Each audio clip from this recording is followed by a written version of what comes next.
आज आम्हाला जायचं होतं देवखरात जाण्यासाठी बसलो गाडीत. गाडी तर येऊन होती.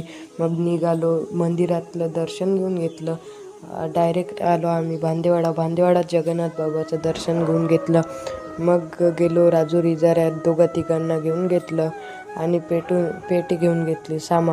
भजनाचं सामान घेतलं ना आम्ही आलो नॉनस्टॉप देवखरा हे इथं आहे जंगल. सगळेजण गेले समोर, आम्ही दोघं होतो मागं. मग गेलो आम्ही समोर.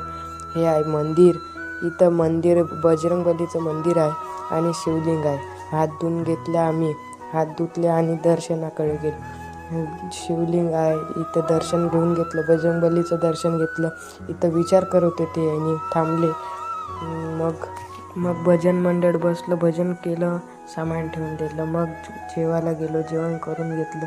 जेवण केल्याच्या बाद आम्ही निघालो घराकडे जाण्यासाठी. थोडं थांबलो, भेट देऊन दिली. मग निघालो आम्ही घराकडे जाण्यासाठी. भेटू मग पुढच्या ब्लॉगमध्ये. धन्यवाद. फॉलो करून घ्या.